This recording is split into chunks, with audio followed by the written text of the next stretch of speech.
시편 40편 5절에서 10절 말씀을 통해 넘치면 감출 수 없다라는 제목으로 하나님 말씀 증거하도록 하겠습니다. 넘치면 감출 수가 없습니다. 아마 한 번쯤 들어보셨을 거예요. 하인리히 법칙이라는 것. 저도 설교 시간에 한번 말씀드렸던 기억이 납니다. 그러니까 큰 사고가 한번 발생하기 전에 비슷한 작은 사고들이 여러 번 일어나고 또 그 전에도 그 비슷한 작은 사고가 일어날 뻔했던 위험한 상황들이 많이 있다. 이걸 찾아낸 사람이 하인리, 그래서 하인리 법칙이라고 말합니다. 그러니까 이 하인리 이 사람이 이제 보험 쪽에서 일하던 사람인데 이 보험 이제 지급하는 통계를 내보고 알게 된 거죠. 그러니까 산업재해가 발생해서 중상자가 한 명 나오면 보니까 그 전에 이미 같은 원인으로 경상자, 가볍게 다친 사람이 29명이 정도 있었고 그와 똑같은 원인으로 부상당할 뻔한 잠재적 부상자가 300명이 있다라는 사실을 이제 알게 된 거죠. 그래서 1, 29, 300 법칙, 그래서 이걸 하이니 법칙이라고 이제 부릅니다. 그러니까 큰 재해와 작은 재해, 그리고 사소한 사고가 발생할 비율이 1, 29, 300. 그러니까 다시 말해서 큰 재해는 항상 사소한 것을 방치할 때 생긴다, 그런 이야기도 되겠죠. 위험 요소를 방치하고 부주의하면 언젠가는 그게 터지게 된다, 그런 의미입니다. 사실 인류 역사를 봐도 그렇죠. 왕조가 바뀌는 것 혹은 혁명이 일어나는 것 어느 날 갑자기 일어난 사건이 아니에요. 자다가 일어나 보니까 우리 왕조가 좀 뒤엎을까 이러지 않는다라는 거예요. 가장 대표적인 혁명이 이제 흔히 프랑스 대혁명이라고 하잖아요. 이 프랑스 대혁명도 이게 일어날 수밖에 없는 구조적인 문제가 있었거든요. 그러니까 소수의 왕족, 귀족들이 호화로운 생활을 하면서 전부 이제 일반인들 사람들에게 세금을 걷는데 세금을 내다 너무 힘든 거예요. 이 당시 굉장히 유명한 이야기가 있죠. 이 사람들이 우리는 정말 먹을 빵이 없습니다. 그랬더니 그 당시 왕비였던 마리 앙뚜아네트가 하는 말이 빵이 없으면 케이크를 먹으면 되죠. 그렇게 이야기를 한 거죠. 그러니까 물론 이제 역사적으로 꼭 그 사람 했던 말은 아니다, 그렇게 이야기를 하는데, 그러니까 사람들이 그런 이야기 들으니까 이제 분노가 폭발하는 거죠. 결정적으로 이제 프랑스에서 안 그래도 이제 백성들 세금을 걷어가지고 그러고 있는데, 그 당시 영국과 미국이 전쟁을 했거든요. 미국 독립전쟁. 거기에 프랑스가 또 한손 거두려고 전쟁에 참여하려다 보니까 돈이 더 없는 거예요. 그래서 시민들한테 이제 돈을 거두니까 혁명이 일어날 수밖에 없는 거죠. 그러니까 차고 쌓이고 결국 터지는 거예요. 저는 이걸 한편으로 긍정적인 의미에서 우리 영적인 삶으로 좀 적용할 수도 있다고 생각합니다. 긍정적인 의미에서 내 안에 하나님이 차곡차곡 쌓이면 내 삶을 통해서 드러나게 되는 거죠. 사실 오늘 시편 말씀을 통해 그런 내용을 좀 함께 살펴보려고 하는 겁니다. 오늘 그러니까 우리의 신앙 속에서 하나님과 하나님의 은혜, 하나님을 경험한 사람들이 넘치면 드러난다는 거예요. 두 가지를 살펴볼 건데요. 먼저는 넘치면 살아낸다라는 거예요. 넘치면 살게 된다. 그러니까 하나님에 대한 마음이 넘치면 신앙이 삶으로 드러난다라는 거예요. 두 번째는요, 넘치면 자랑한다라는 겁니다. 하나님에 대한 마음이 넘치면 사람들에게 표현하게 되어 있다라는 거죠. 그러니까 넘치면 살아간다, 넘치면 표현한다, 자랑한다. 이 두 가지를 좀 살펴보려고 합니다. 먼저요, 넘치면 살아가게 됩니다.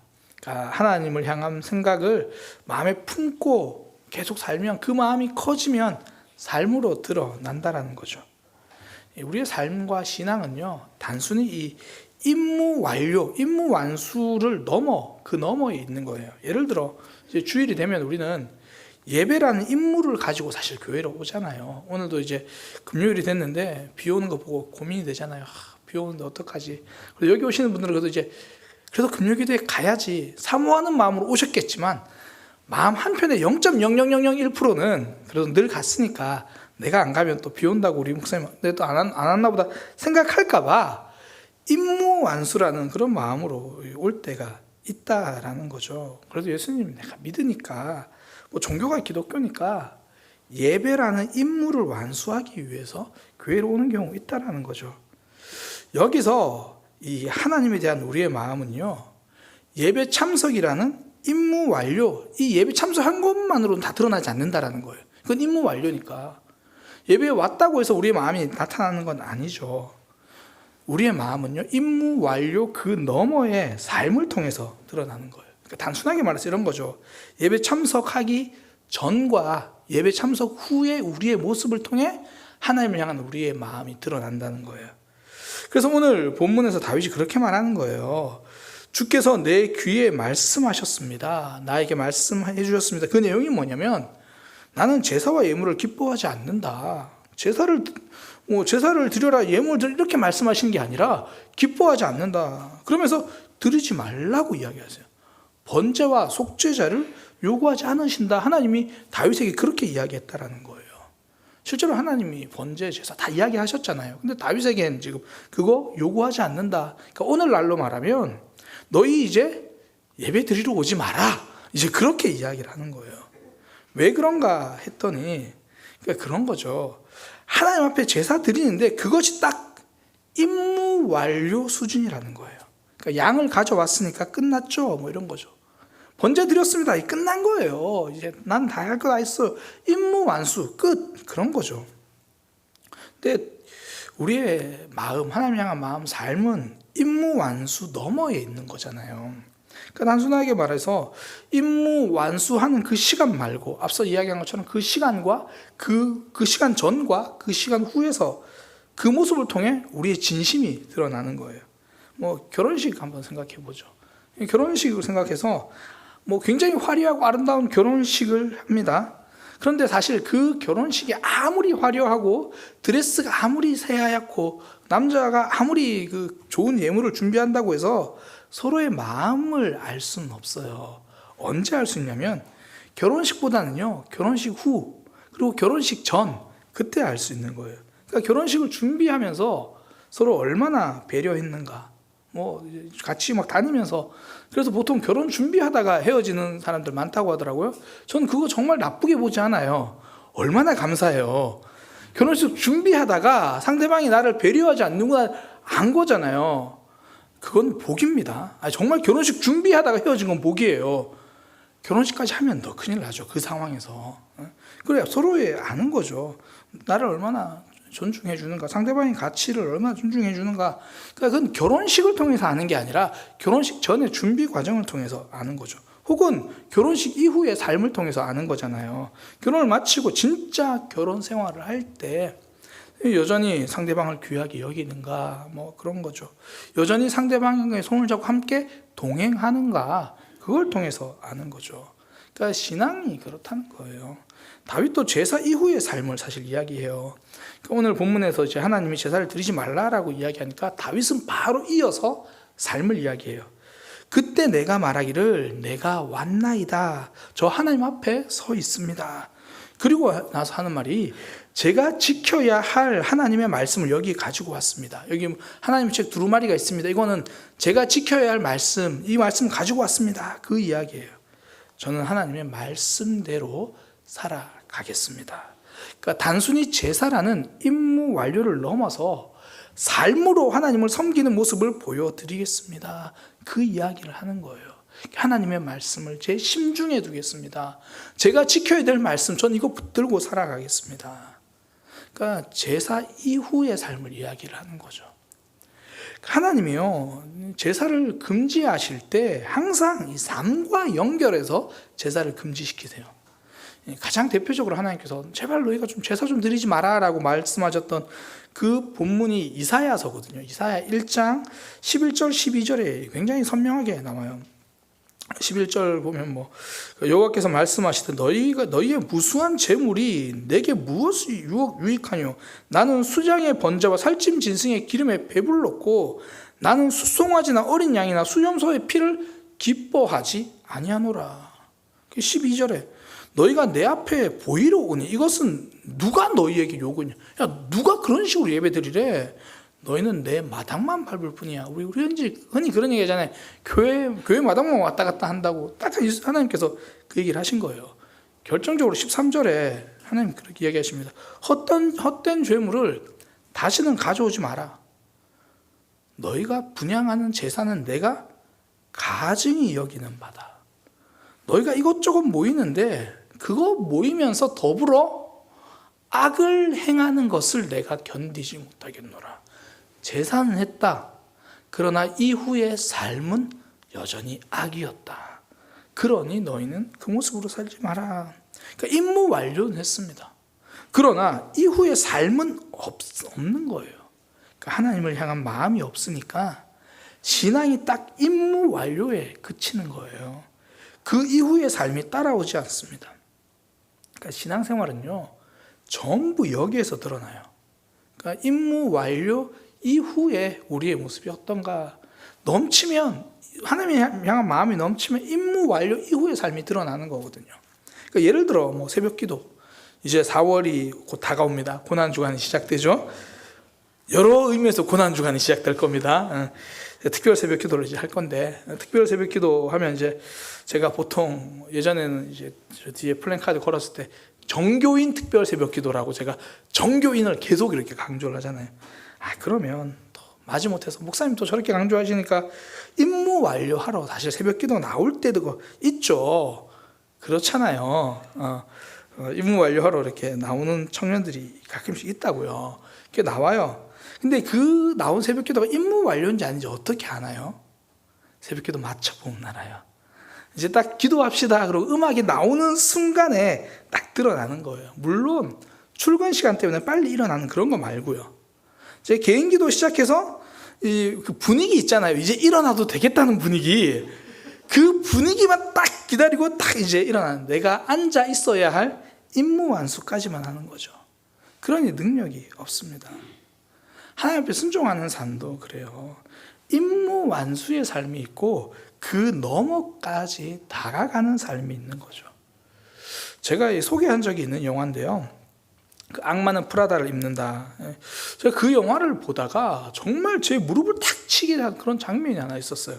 그게 뭐냐면 그 사장이 주인공을 괴롭히려고, 이제 주인공이 실수를 해서 주인공을 자르려고 정말 말도 아닌 요구를 하나 해요.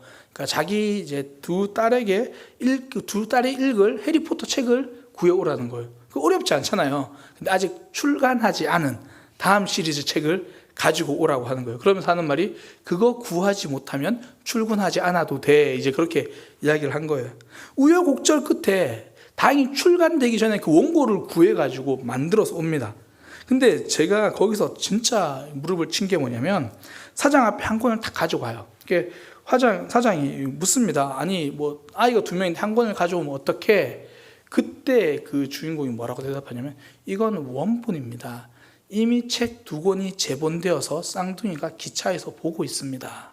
그러니까 쌍둥이 아이가, 두 아이가 기차 여행을 하는 동안 해리포터 책을 볼 수 있도록 이미 책을 다 제본해갖고 준 거예요.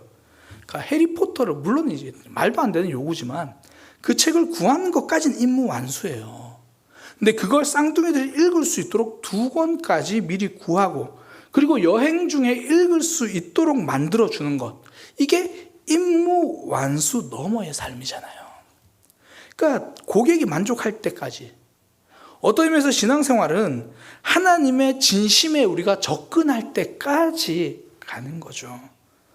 그래서 나의 신앙이 정말 하나님을 향한 마음이 넘치고 있는가, 이걸 보는 가장 좋은 방법, 임무 완료인가 그 너머인가, 그거 보는 거예요.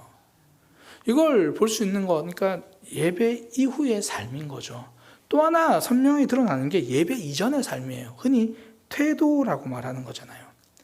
임무 완료 그 너머의 영역, 우리는 그걸 태도라고 부르거든요. 하나님이 구약 성경에서 이 제사를 금지시켰을 때 지적하신 게, 제사 이후의 삶도 있지만 제사 이전의 삶에 대해서도 말씀하세요. 그게 말라기 1장 10절인데요. 만군의 여호와가 이르노라, 하나님께서 말씀하신다는 거예요. 근데 그 내용이 정말 무섭습니다.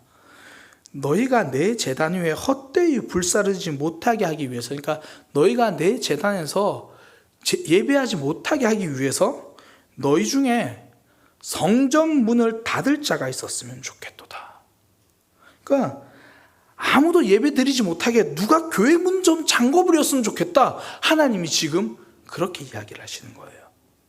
근데 그렇게 말씀하신 이유가 그 앞에 내용, 이제 제가 방금 말라기 1장 10절을 읽어드렸거든요. 1장 7절에 보면 그렇게 나와요. 너희가 나에게 제사를 드린다고 가지고 온 그 재물들을 한번 봐라. 병든 거, 다리 저는 거, 그러니까 쉽게 말해서 너희가 못 쓰는 거 가지고 왔지 않냐. 그러니까 이거 너희 관리들에게 바쳐봐라. 그거 뭐라고 하겠냐. 왜 우리나라도 한때 좀 그 아파트에서 이런 일들 있었잖아요. 아파트 관리하시는 분들에게 선물로 준다고 선물을 줬는데 알고 보니까 좀 유통기한 지난 거, 집에서 버려야 되는 거를 그분들한테 이렇게 드린 거, 그런 모양으로 지금 하나님 앞에 제사를 드렸다라는 거예요. 제사라는 임무는 완수했는데 그 태도가 억지로라는 거죠. 간신히 드릴 뿐이라는 거예요. 그러니까 하나님이 제사에 흠없는 제물을 가지고 오라고 하신 이유가 이런 거죠. 이게 하나님께 좋은 거 바치고 너희는 안 좋은 거 써, 이런 의미가 아니죠. 그곳에 너희의 마음을 담아라, 그 말씀입니다.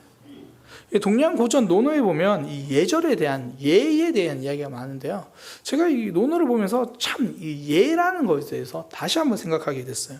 우리나라 흔히 왜 허례허식을 피하자라는 얘기 하잖아요. 불필요한 예는 오히려 안 좋다라고 이야기를 하는데요, 논어에서 공자가 말하는 예는 불필요함이 아니라 마음을 잘 담기 위해서예요. 예를 들어 그런 예가 있어요. 왕에게 물건 하나 드릴 때도 나아가는 법도가 있고, 물러서는 방법이 있고, 손으로 그 물건을 잡아서 드리는 법이 있는 거예요. 이 내용만 보면 굉장히 번거롭죠. 왜 이걸 시키나. 그런데 그 모든 과정에서 신하로서 왕을 향한 존중과 높임의 마음을 담아서 그렇게 드리기 위한, 그걸 지킬 수 있는 방법이죠. 그 덕분에 마음을 지킬 수 있는 거죠. 하나님이 흠없는 양을 가지고 오라고 하신 것은 하나님에 대한 마음을 그렇게 준비하라, 그 이야기죠. 그러니까 말라기 당시의 사람들이 병들고 못 쓸 양을 제물로 가져온 게 정말 하나님께 드리고 싶은데 이거밖에 없어서 드린 그게 아니라, 하나님에 대한 마음은 없는데 제사는 드려야 되니까 숙제처럼, 그냥 임무 완수처럼 하는 거죠. 마음이 넘치면요, 준비하는 과정부터 다르는 거예요. 기도하려고 할 때 기도를 위한 준비하는 자세가 다르고요, 예배 들어오는 자세가 다른 거죠. 넘치면 드러납니다. 넘치면 삶으로 나타나는 거죠. 감출 수가 없습니다. 예배와 신앙이 임무 완수가 아니라 그 너머의 모습으로 나타나는 거죠. 간단하게 두 가지 말씀드렸어요. 그 부분에 대해서 예배 이후의 삶, 예배 이전의 태도, 그걸 통해서 하나님께서 말씀하시는 거죠. 우리 가운데 하나님을 향한 마음이 넘치기를 소망합니다. 임무 완수가 아니라 그 너머의 모습을 가지고 살아가는 거죠. 넘치면 그렇게 살아갑니다. 두 번째는요, 넘치면 자랑한다라는 거예요. 하나님에 대한 마음이 넘치면요, 사람들에게 표현하게 되어 있습니다. 그 5절에서 다윗은 이렇게 이야기합니다. 하나님께서 하신 일을 널리 알려 말하고 싶다라고 이야기해요. 단지 너무 많아서 어디서부터 말해야 할지 모르겠어요. 여호와 나의 하나님이여, 주께서 행하신 기적이 많고 우리를 향하신 주의 생각이 너무 많습니다. 내가 널리 알려 말하고자 하는데 너무 많아서 그 수를 셀 수도 없습니다. 이건 말 못하겠다는 게 아니라 정말 대단하다는 이야기죠. 그러면서 9절과 10절에 이렇게 말합니다. 많은 회중 가운데에서 의의 기쁜 소식을 전하였나이다. 내가 입술을 닫을 수 없습니다. 내가 입을 닫고 있을 수가 없습니다. 너무 기뻐서, 이걸 알리고 싶어서 주의 공의를 숨길 수가 없습니다. 내가 주의 인자와 진리를 많이 선포하였습니다. 그러니까 하나님께 받은 은혜가 커서 내 입속에 머금고 있을 수가 없다라는 거예요. 흔히 말해서 입이 근질거려서 있을 수가 없다라고 이야기를 하는 거죠. 내 안에 그게 가득 채워 있으니까. 실제로 우리도 주변 사람들 만나서 대화하다 보면 느끼잖아요. 그 사람이 무슨 말을 하는가를 들어보면 그 사람이 지금 머릿속에 뭐가 들어있는가, 마음속에 뭐가 들어있는가 알 수 있죠. 제가 한 번은 어떤 목사님을 만난 적이 있습니다. 목사님이라고 말하지 말걸. 처음 만난 자리인데요. 그때 서로 이제 처음 만나면 서로 인적사항을 파악하거든요. 호구조사 하잖아요. 목회자들은 주로 이제 딱 대화하다 보면 이제 목회하는 지역에 대해서 보통 이야기를 해요. 뭐 어디서 목회를 하시나요? 그럼 저는 저 서울지리 잘 모르니까 제가 있는 곳 설명한 딱 두 단어거든요. 동대문구, 뭐 장안동. 그러면서 혹시나 모르는 사람 있을까봐 장안평역 근처에 있습니다. 이렇게 제가 설명을 해요. 그게 또 교단은 어딘지 이렇게 대화를 하던데, 그래서 동대문구 장안동이라고 말씀드렸어요. 그랬더니 그분이 하시는 말씀이, 아, 동대문구요라고 하면서 거기 서울대학 병원이 있는 곳 맞죠? 그러더라고요. 저는 서울의 지리를 잘 모르니까 뭐 근처에 있나 생각하는데, 제 기분상 아무리 생각해도 동대문구에 서울대학 병원은 없거든요. 순간 드는 생각이 뭐냐면, 아, 이분 서울대학 병원에 아는 분이 있나 보다, 그런 생각이 들었어요. 아니나 다를까 그 말씀하시고 3분도 안 지나서 아들이 서울대학 병원에 치과 의사로 있는 거예요. 이 말이 하고 싶으셨구나, 그런 생각이 드는 거죠. 사실 그분도 아니라 저도 크게 다르지 않아요. 저도 제 관심사에 대해서 누가 이야기하면요, 그거 가지고 한참 이야기하고 그게 굉장히 좋아해요. 그러니까 각자 내 입을 열게 하는 버튼이 있는 거예요. 그 버튼만 딱 누르면 쫙 이야기를 하는 거죠. 성도님들 중에서도 평소에 그러니까 말수가 잘 없는 분들 중에서도 언제 말씀이 많아지냐면 은혜 받고 나면요. 이게 정말 은혜 많이 받고 나면 술술술술 나눔이 되는 거예요. 그러니까 그런 모습을 보면 정말 행복하죠. 정말 좋아요. 그러니까 내 삶에 막 고민하고 힘들어하고 있는 그런 문제가 있었는데 하나님을 통해서 그게 해결된 거예요. 그러면 지금 목사님 구역 모임 언제 해요? 속으로 지금 그 생각밖에 안 드는 거예요. 이걸 나누고 싶은데, 이걸 이야기하고 싶은데. 그러니까 신앙생활 하면서 늘 부담 가지고 있던 자신의 연약함, 자신의 완악함, 그거 가지고 씨름하고 울고 답답하고 그런데 내가 그걸 어느 순간에 넘어서기 시작하면 그게 대해서 너무 나누고 싶은 거죠. 하나님을 자랑하고 싶은 거예요. 내 속에 일하신 하나님을 자랑하고 싶어지는 거죠. 넘치면 자랑하게 됩니다. 그래서 성경에 보면 말씀과 떡 많이 비교하잖아요. 우리 관점으로 보면 밥이 되겠죠. 사실 공통점이 많아서 그런 것 같아요. 생명을 지탱하는 원동력이잖아요. 밥을 먹어야 몸이 살고 말씀을 먹어야 영혼이 살잖아요. 저는 이 비교를 좀 확장해서 이 음식과 말씀을 연관지어도 많이 맞아떨어진다고 생각해요. 그러니까 맛있는 음식을 먹으면 감탄하잖아요. 하나님 말씀의 맛을 알게 되면 감탄해요. 그리고 맛집은 일단 알게 되면 자랑하거든요.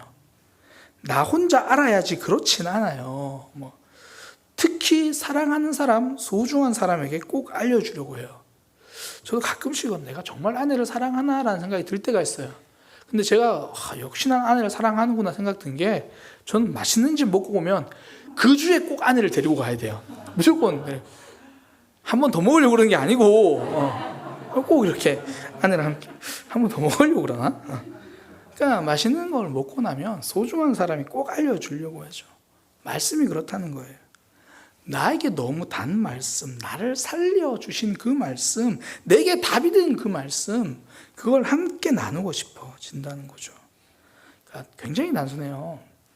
말씀을 못 들으면 말씀을 나눌 수가 없는 거죠. 그러니까 오늘 이제 금요기도에 참석 못 하신 분들은 금요기도에 말씀을 나눌 수 없잖아요. 물론 이제 영상으로라도 다시 들어야 말씀을 나누잖아요. 들리지 않으면 나누지 못합니다. 자랑할 은혜가 없는 거예요. 그래서 위험한 게 말씀이 들리지 않은데 나누는 거예요. 예전에 제가 청소년들도 그렇고 소그룹 인도하는 아이들한테 가장 많이 듣는 이야기가 뭐냐면, 목사님, 제가 지금 요즘에 은혜가 안 돼서, 제가 요즘에 은혜를 못 받아서 나눌 것들이 없어서 굉장히 그 시간이 힘들어요. 그런 이야기를 제가 꽤 많이 들었어요. 실제로 이제 제가 얼마 전에 소그룹에 대한 세미나를 이제 함께 들은 적이 있거든요. 요즘 참석을 못하니까 줌으로 해서 저도 제 아내도 전사님도 다 신청해서 이제 소그룹 인도하는 관련 세미나를 들었어요. 거기서 보면 소그룹 인도하다 나타난 다양한 사례들 있잖아요. 그 사례들에 대해서 이제 함께 나누는 그런 시간인데, 거기에 딱 이런 사례가 있어요. 그러니까 말씀을 깊이 묵상하지 않고도 내가 아는 성경 말씀만 줄줄줄줄 이야기하는 사람 때문에 진행이 어려워요. 이제 그런 사례가 이제 소개가 되어 있는 거예요. 그러니까 내 마음에 들리지도 않았는데 이야기하려고 하니까 이것저것 이야기를 하는데 결국 그 사람은 공동체의 숙제거리였다라는 의미죠. 그러니까 우리 삶 속에 하나님의 말씀이 들려야 은혜가 채워지기 시작해야 자랑하기 시작하는 거예요. 넘치면 자랑합니다. 제가 전도에 대한 생각이 참 많이 깨지게 된 그 계기가 된 말씀이 몇 가지가 있는데요. 그 중에 하나가 사도행전 1장 8절이에요. 우리가 흔히 왜 선교나 전도에 대해서 이야기하면 이 사도행전 1장 8절은 꼭 이야기하잖아요. 오직 성령이 너희에게 임하시면 너희가 권능을 받고 예루살렘과 온 유대와 사마리아와 땅끝까지 이르러 내 증인이 되리라 하시니라. 제가 이 말씀을 묵상을 하다가요, 깜짝 놀란 게, 너희는 내 증인이, 저는 당연히 이게 되어라고 지금까지 읽었었던 거예요.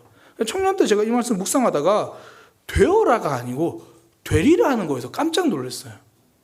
그러니까 예수님께서 제자들을 파송하시면서 너희는 내 증인이 되어라라고 문맥상 그게 맞잖아요. 그런데 예수님은 뭐라고 말씀하시냐면 성령이 너희에게 임하시면 너희가 될 것이다 이야기를 하시는 거예요. 채워지면 자랑한다라는 거예요. 오직 성령이 너희에게 임하시면 넘치면 자랑하는 거죠. 그래서 성도님들이 전도를 많이 안 하면 제가 깊은 고민에 빠지는 거죠. 그렇구나. 은혜가 더 넘쳐야 자랑하는구나. 내 속에 하나님의 말씀이 채워지고 그 말씀이 나에게 들리게 되면 자랑하게 됩니다. 나타나게 되는 거죠. 저는 우리 모두가 하나님을 마음껏 자랑하는 믿음의 삶이 되기를 원합니다. 채우는 거예요. 은혜를 채우고 말씀을 채우는 거죠. 넘치면 감출 수가 없습니다. 삶으로 드러난다는 거예요. 예배 이후의 삶, 예배 이전의 나의 모습, 삶으로 드러납니다. 또 하나, 넘치면 자랑합니다. 내 안에 말씀과 은혜가 넘치니까 어디 나눌 데 없나 찾고 있는 거죠. 그런 믿음의 백성, 하나님을 자랑하는 하나님의 백성 되시기를 소망합니다. 기도하겠습니다.